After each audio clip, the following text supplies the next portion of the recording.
over a decade of construction, billions of dollars, and the efforts of thousands of workers. This is the price of Africa's technological marvel, a mega dam that will harness the Nile and provide electricity to millions. In this story, we reveal how the construction of the Grand Ethiopian Renaissance Dam nearly led to the first large-scale war over water, explore what's happening with the project now, and uncover how ordinary people contributed to funding Africa's most powerful hydroelectric plant. Ethiopia, a major African nation located in the eastern part of the continent, lost access to the Red Sea coastline after Eritrea's secession in 1993. This made it the most populous landlocked country in the world. As of 2023, Ethiopia's population exceeded 116 million, making it the second most populous country in Africa after Nigeria. It remains deeply agrarian, with 85% of the population engaged in agriculture.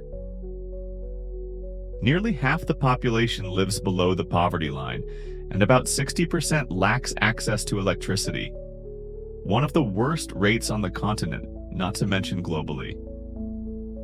These conditions have long pressured Ethiopian authorities to address the issue of electrification, aiming to improve living standards and spur economic industrialization. This gave rise to the idea of building a mega dam. The project's history dates back to the mid-20th century, when the U.S. Bureau of Reclamation studied the Blue Nile and identified the most suitable construction sites. However, Ethiopia's 1974 coup d'etat and the subsequent two-decade-long civil war put such ambitious projects on hold. It was not until the early 21st century that the Ethiopian government revisited the plan, eventually launching the project.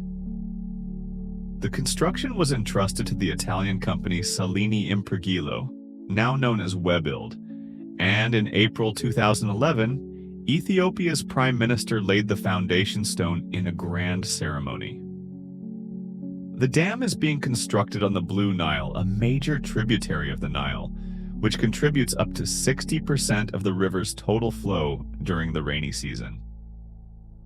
The site is in the Benishangul Gumuz region, about 40 kilometers from the Sudanese border.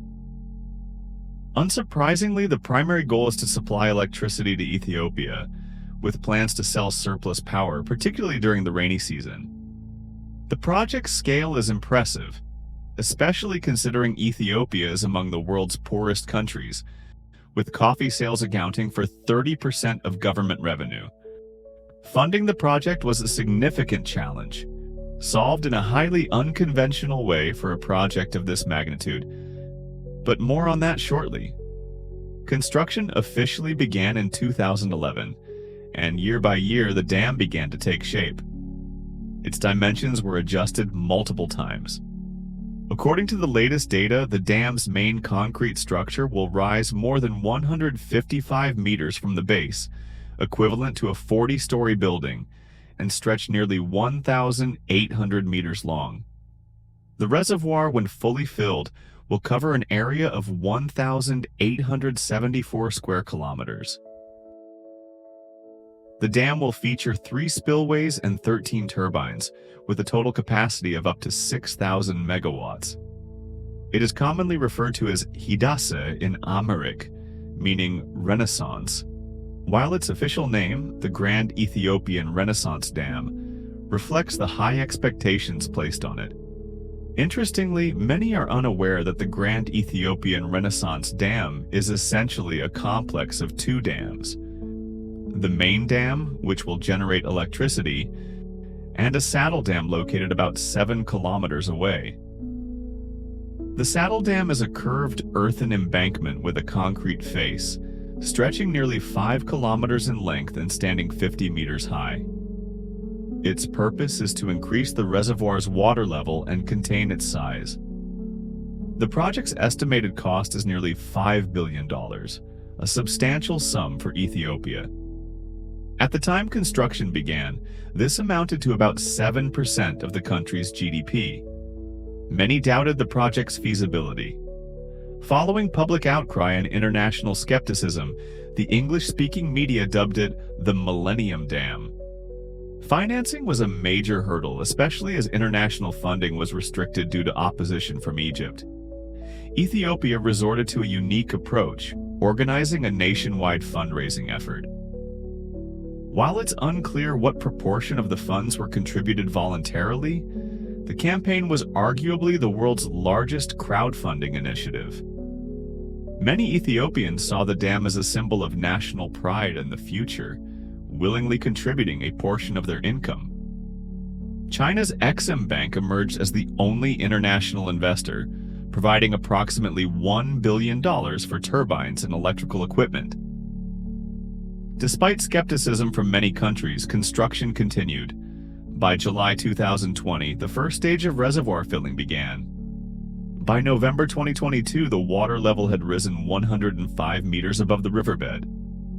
That same year, 2 turbines were operational, and the dam produced its first electricity. Completing the reservoir's filling will take up to 10 years. In April 2023, Ethiopian authorities announced the dam was 90% complete. The hydroelectric plant's significance for Ethiopia is immense.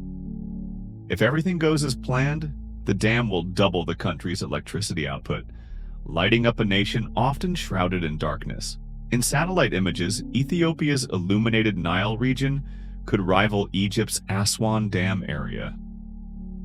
Beyond electricity, the dam could produce up to 7,000 tons of fish annually and expand arable farmland. Additionally, it has the potential to become a tourist attraction. While the benefits for Ethiopia are clear, the construction and commissioning have faced challenges, particularly from downstream countries. Egyptian and Sudanese authorities opposed the dam.